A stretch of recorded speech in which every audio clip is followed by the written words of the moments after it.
Surprise, motherfucker! What's up? This is your friendly neighborhood Venger Satanis. Checking in. Almost done with Christmas vacation. Can't wait to get back to life as per usual. Okay, I'm titling this video Resolution, Fragmentation, and Neutrality, because those are the three topics I want to touch on. Behind me is a brand new painting. New year, new painting. There's no contest, but if you want to shout out names for it, cool. Maybe I'll use your name in like an upcoming project or adventure or something. Maybe it'll be the result on a random table, something like that.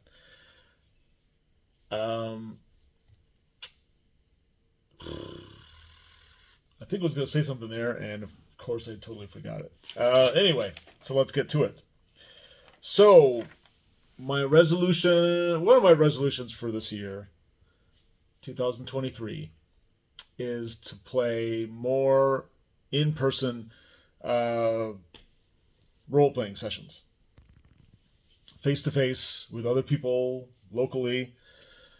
For the past couple of years, really the only times that I've played face-to-face, not virtually on Roll20 or something like that, has been conventions.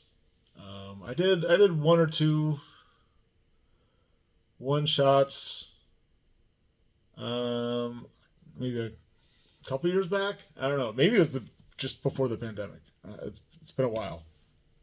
And I want to get back to that.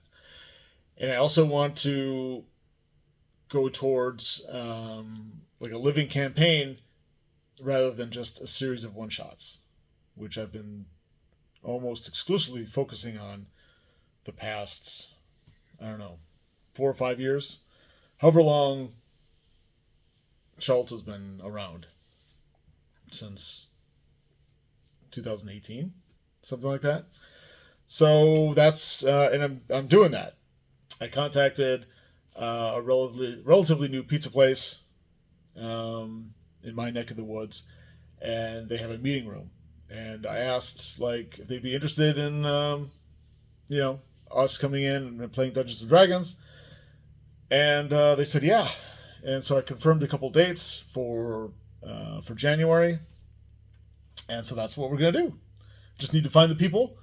I have a small stable of players that I'm going to draw from. A few people have already said yes.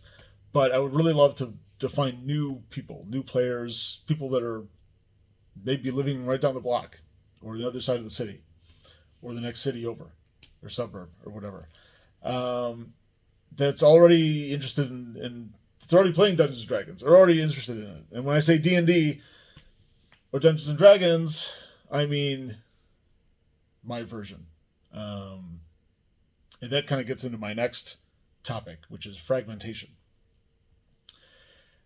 I think the looming 1D&D thing, scandal or apocalypse or,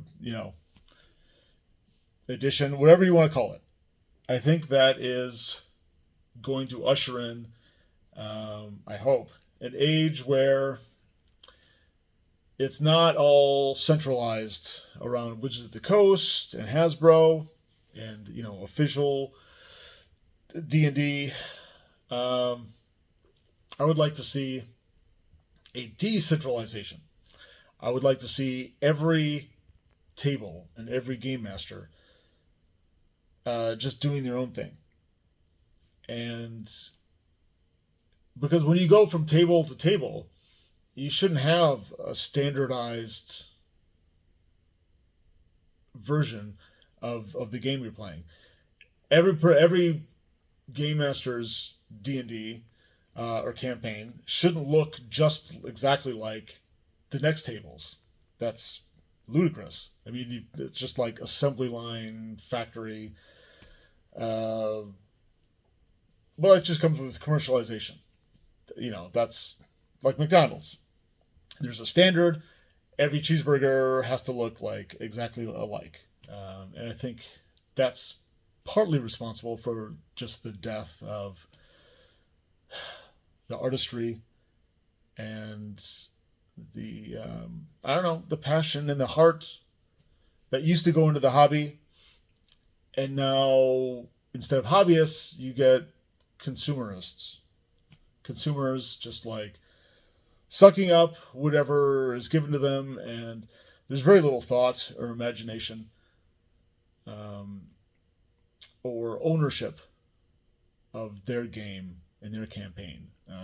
So everything from the world to the aesthetic and the vibe, whether it's a little more gonzo or serious or science fantasy, grimdark or whatever, and then on top of that, different rules and mechanics, and there's a whole host of things. Like there's almost an infinite amount of little buttons and levers and tweaks and turns and twists that can make your particular game unique. And a lot of people don't want to, I don't know, maybe they don't want to put in the work, the time and effort, like the energy it takes. I can understand that. Maybe they just forgot how.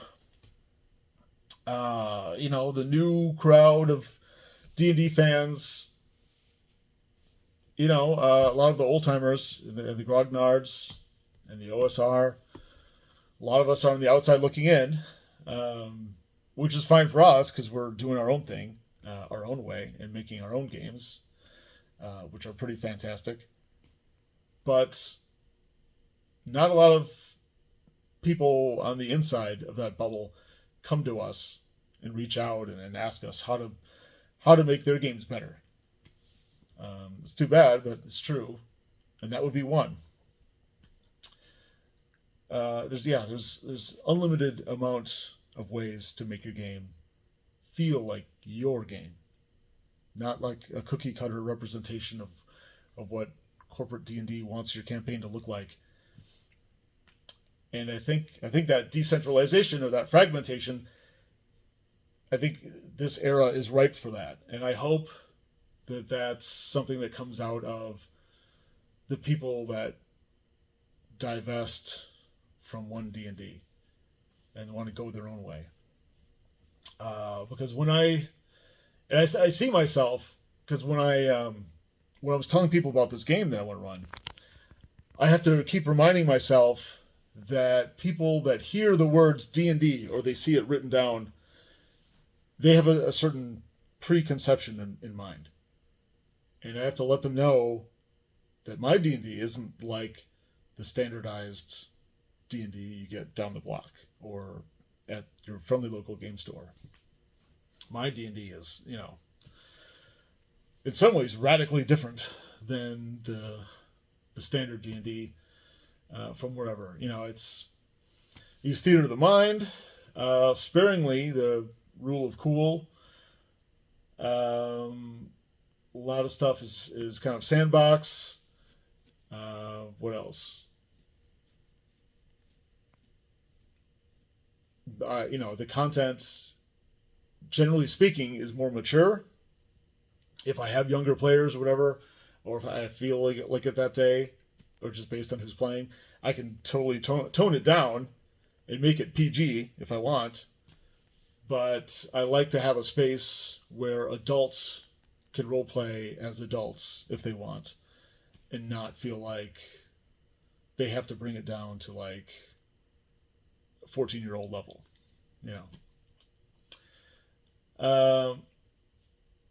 So yeah, I hope that happens with other tables and other games, and game masters find their own unique D&D and run with that.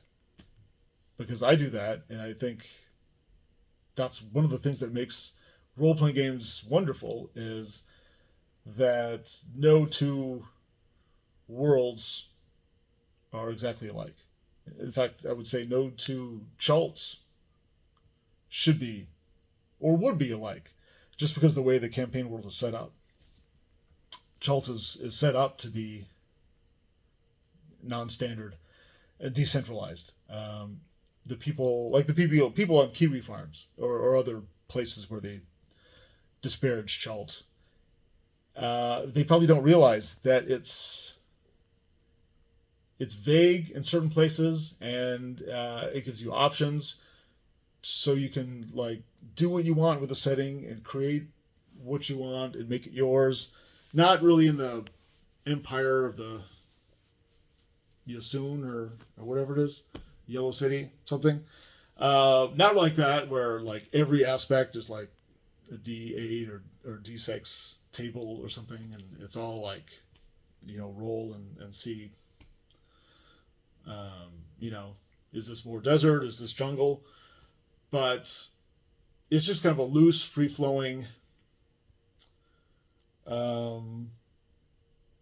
You get more than guidelines. Excuse me. You get a setting, but it's, I don't know, it's not solidified. It's not so much locked in. People are asking me in regards to the Chult Game Jam, which is going on now. Link in the description below. Is there anything precious or darling that I don't want messed with in Chult? And I told the person, just like I told everybody, I see Chult as sort of an infinite metaverse.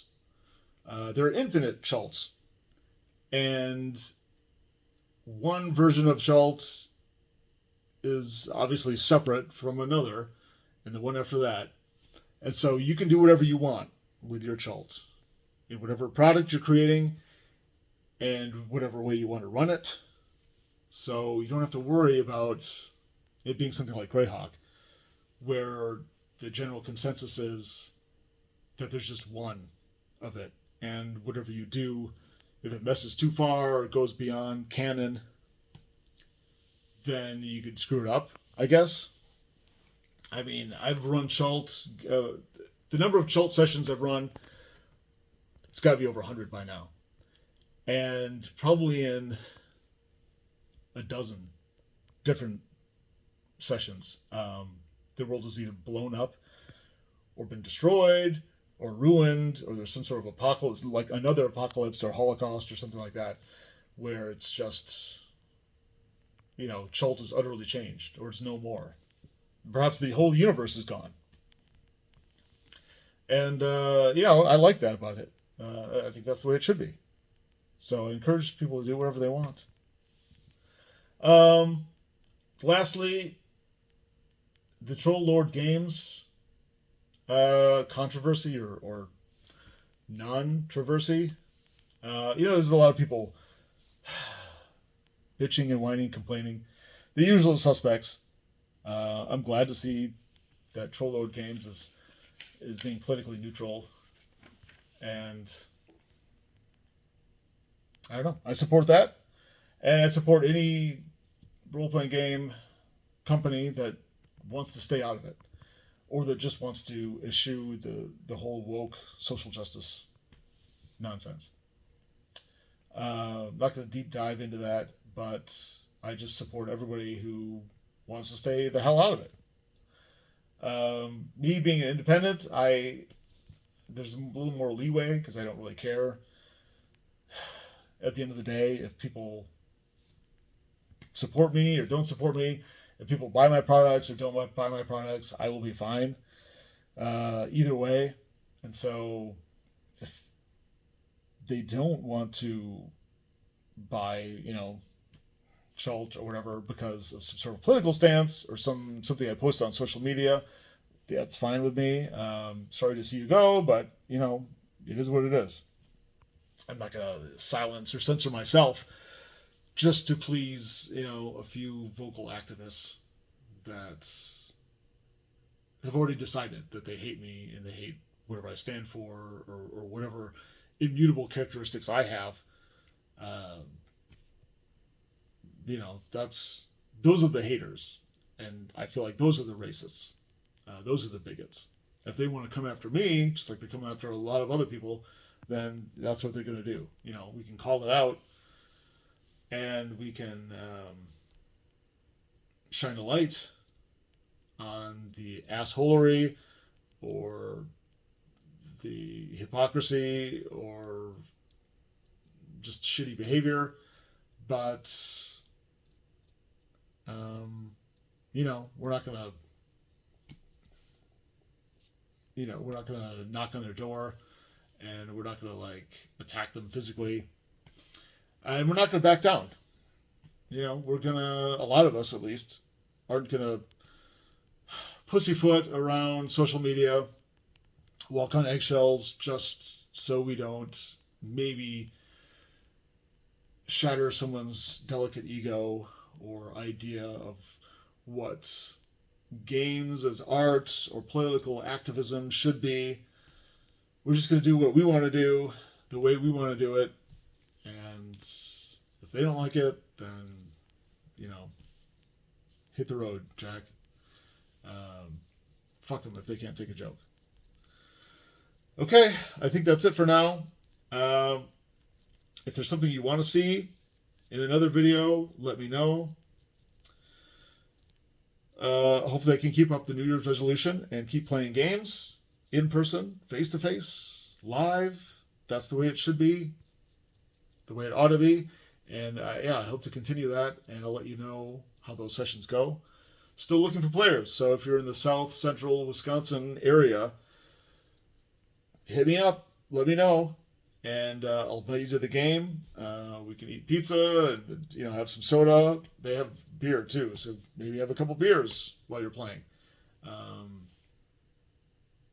just come enjoy, see what the game is like. As I said, my game isn't like anybody else's, really, and that's the way it should be. And some people love it, some people won't love it. That's okay. The fragmentation, that hopefully will happen. We'll see. And okay. Have a good whatever it is. Today's Monday. With the Christification, it's all like a blur. But hopefully everybody has a good week. And stay in touch. Please subscribe, comment, share this video, like, all that good stuff. And please write a review. If you love something that I've done, review it somewhere. Either DriveThruRPG or the RPG sites, or I don't know. If you don't want to review something, just talk about it. Talk about it on social media, like Twitter and Reddit and Facebook, all those places. My stuff is so little seen that you run into someone that you're talking about role-playing games with online, chances are they haven't heard of me or haven't heard of the product. So if you let them know that exists, then they can judge for themselves if that's for them, or if they want to check it out, or if they want to, discover more, find out more information, join a demo game. I am also going to try to run a weekly Roll20 game, just like a 90-minute sort of intro to my style, and so try to keep that going too. Noobs welcome and encouraged. I love showing new players the ropes, and sometimes that's better, actually, new players, because they're not so entrenched in what their own paradigm is, based on preconceived notions, or what they're taking in from like Critical Role, or what they've discovered from their own table, or just reading about the game. I don't know. But I like noobs and veterans. Everybody's welcome. Give something new a try. My style, my approach. Got a new Kickstarter coming next week, but I won't talk about that now because it's kind of a secret. Okay. I'm really done now. Bye-bye!